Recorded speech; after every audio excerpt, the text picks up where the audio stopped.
Joaquin Numanza Buckley. What up, y'all? Y'all already know it's your boy Joaquin Numanza Buckley. Welcome back to another episode of Buck What You Heard. Hey, look, we just gonna get straight to it. What was that? Dang! So close, man.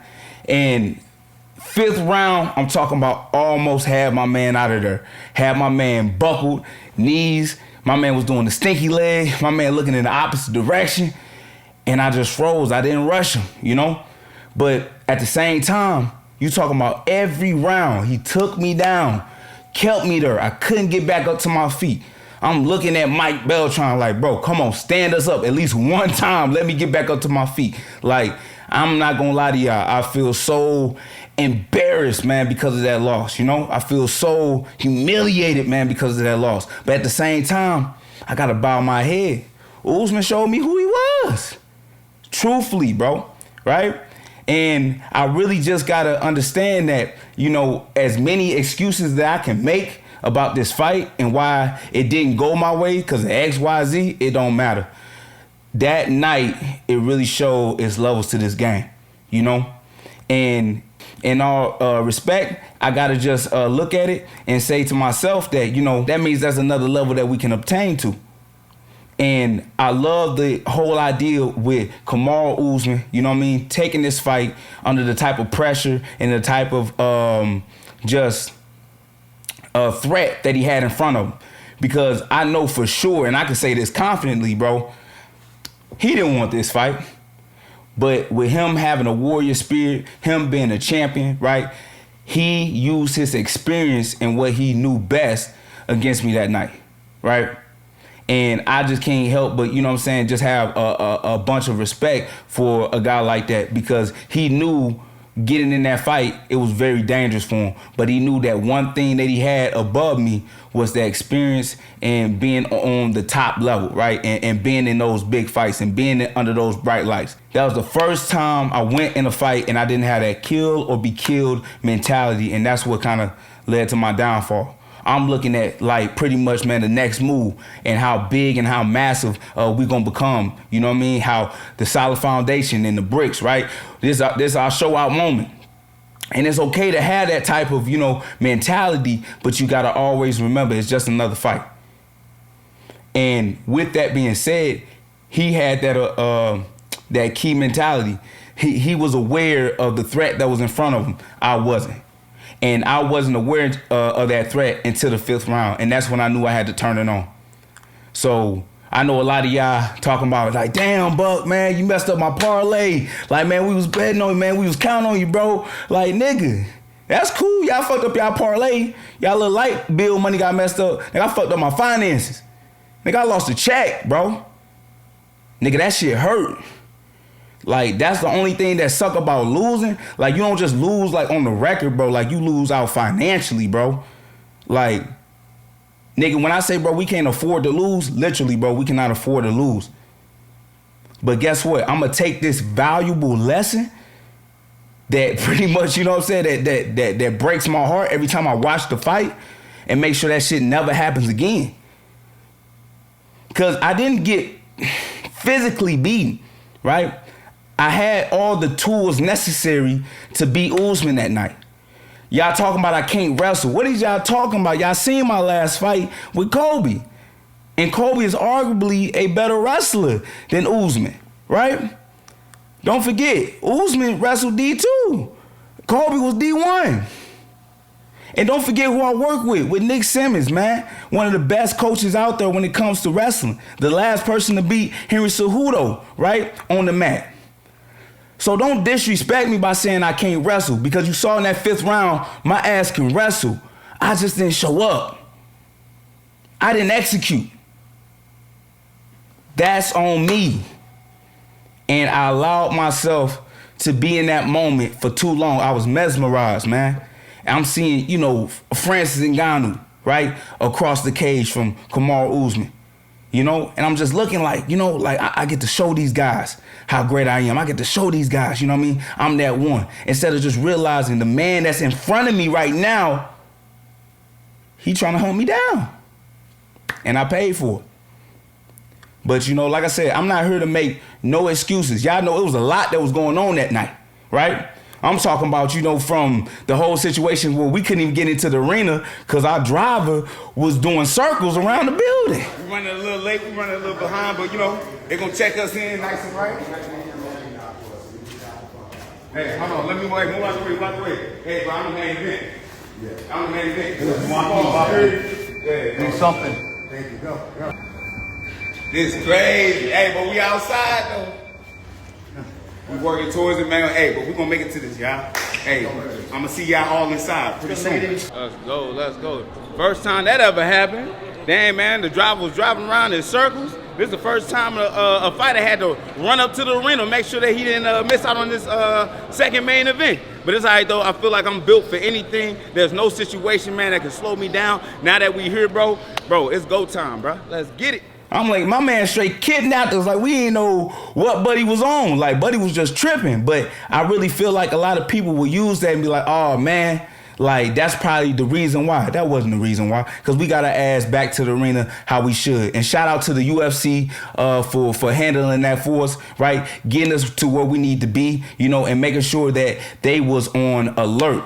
As soon as they found out and as soon as we called them that, hey, this driver don't know where he going, they immediately told us, man, to come up to the State Farm Arena, that they was going to come and get us and that they was going to escort us to where we need to be, right? So shout out to the UFC, man, for handling that and making sure that I got there safely and I got there on time, right? But yet again, you cannot allow outside things to deter you in your focus when you got to fight. And for myself, there's a lot of learning curves and situations that I got to experience that I can take with me in my next fight. Cause don't get it twisted, y'all. You know, I'm so ready to go out there and really prove how great I am. It just that night wasn't my night. That's it. It was Usman's night. And I just got to give all respect to that guy for actually taking this fight and giving me an opportunity. But yet again, the focus don't change. We taking the throne, period. We taking the throne. It's just not today. So with that being said, I know that you guys want me right back in there, but we going to take some time to chill, man.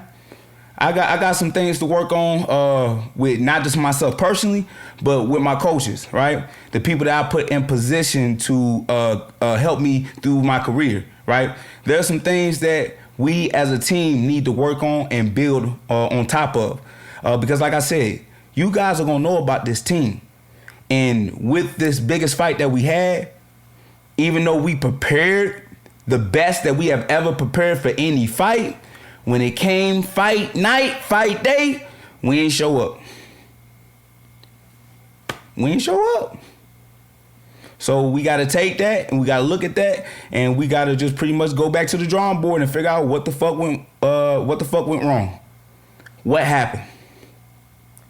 And the thing that I love about my team, yet again, we don't make excuses. We just look at what we did, we take accountability, and we get after it. But like I said, we're going to have to take some time, and we ain't in no rush to get back in the cage or into the octagon. Because like I said, it really showed me that we got some things to work on because I've been too active. I've been too busy. Now it's time to develop, and now it's time to get better. But Usman, if you listening to this, I want to work with you, man, you know? I want to learn from the person that beat me. I want to learn how did you set up a game plan to beat me, right? Because a lot of fighters, you know, as soon as they lose to somebody, oh, man, I got to get that back. Man, I need that. No, rematch. Like, nah, fuck that. I got my opportunity and I fucked it up. Now let me see what Kamaru Usman, what he knew about me that I ain't know about myself, and I can close that hole so the next motherfucker don't do it. And I'll be so honored, I'll be so privileged, man, to work with you and work with Trevor Whitman. You know, I think you guys are some of the best in the world. And yet again, myself and my brother Edric Dillard, who is also my head coach, we can learn a lot from y'all. And you hearing this from me right now, but I'm allow my brother as well to speak on the situation that happened that night because he was my head coach. He is the one that helped devise this plan and also the strategy that we work towards. But he has a lot to say about the situation. But I'm not gonna speak for my man. I'm gonna allow him to speak. Also, you guys know about our Brick Brothers podcast that will be coming out soon, where Edric can speak about his side and what happened in that fight, right? But I just love how, you know, certain people out there that speak on moments like this against us, right? And that person I'm talking about, right? He know what it is to take a L. He know what it's like to lose. But to say that you hate a motherfucker and you glad that they lost, you glad that they, you know what I'm saying, didn't achieve their dreams is wild to me, bro. Like, bro, why the fuck you mad at me? What the fuck I do to you? Cause I find it funny how you hating on me. You need to be hating the motherfucker that took your belt. And y'all know what I'm talking about. That nigga Izzy. He's trying to be funny. Like, he trying to use his platform to talk shit on me. But that really just shows me the potential of my name and how big I'm becoming, right? Because if I was really small for real, he wouldn't say nothing to me. Just like when I met his ass at the PI. And I ran up on him and was like, hey, bro, you know, I think we'd be a good ass fight. That nigga was quiet at the time. That nigga turned his back. I'm like, all right, nigga. That's how you really feel?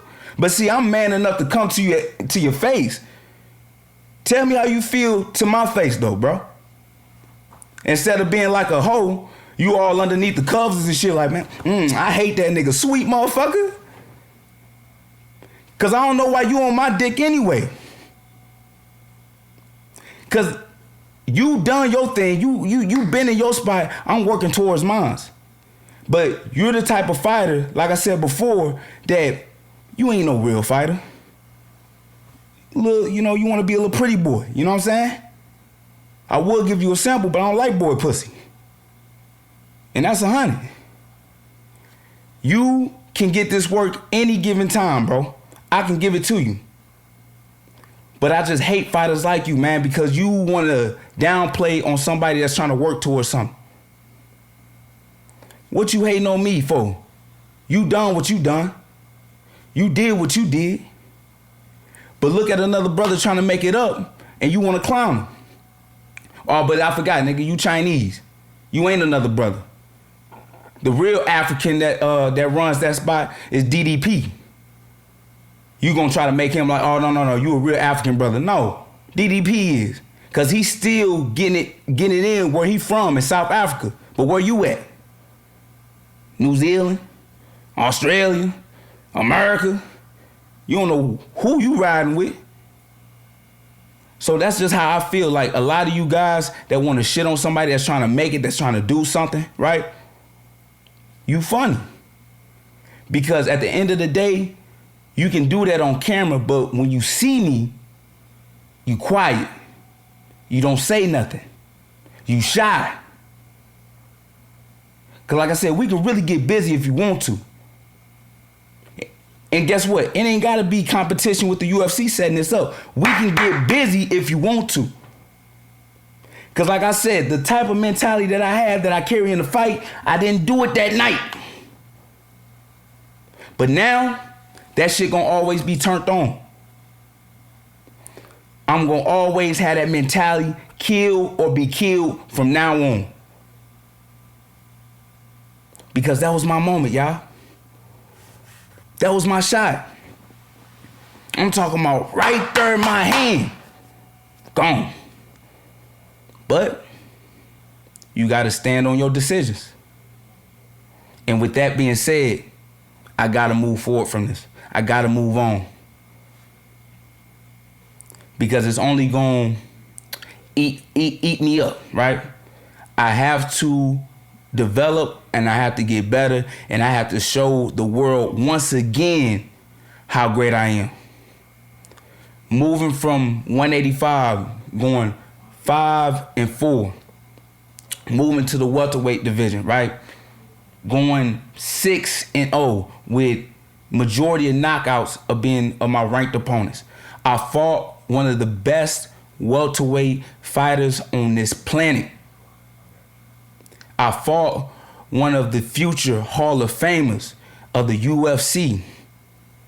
And even though, yes, he did hold me down for 4 rounds, in that 5th round, I showed y'all just a glimpse of my greatness.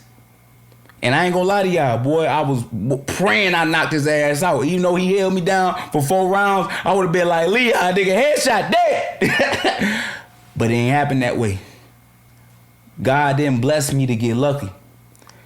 God blessed me to learn.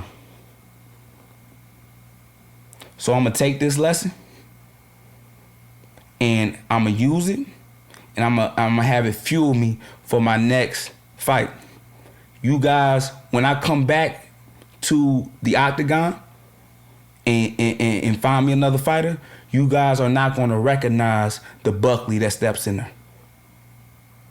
Cause there's a lot of things besides my fighting style and how I work that I need to develop.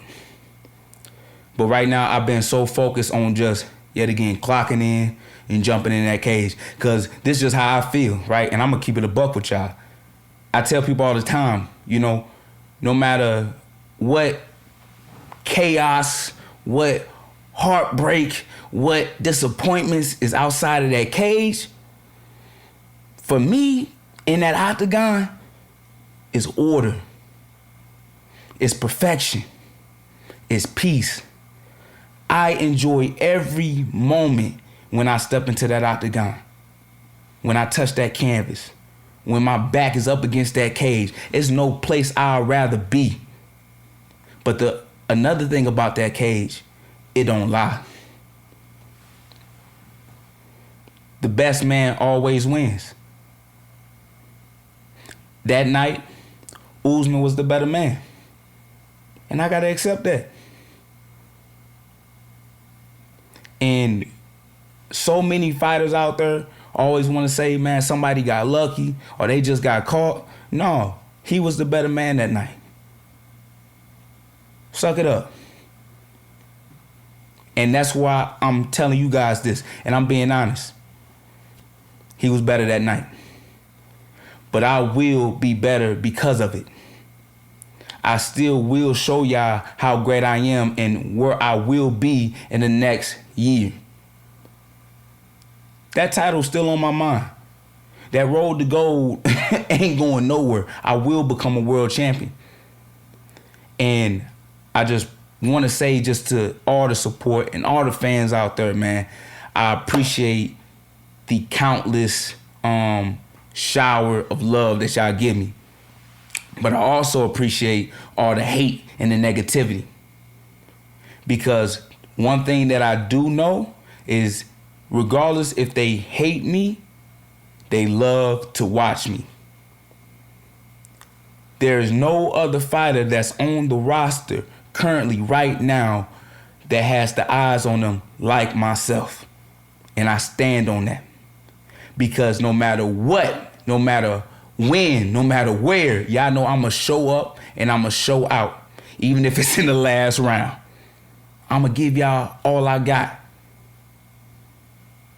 And once another fighter has that same mentality, like they really want to go to war, like they really want to strap in, like it's time to kill or be killed, y'all already know what time it is.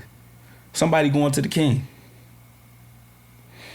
But I just wanted to take this time, man, to really talk to y'all on a personal level, man, and just let y'all know, man, that will never happen again. Because I'm going to do the necessary things that need to be done so it don't. Thank you, Usman. Thank you, UFC. I want to thank the fans, but I also want to thank the man above for giving me another valuable lesson on how I can become better. So that's that episode of Buck What You Heard. I love y'all. Talk to you next time.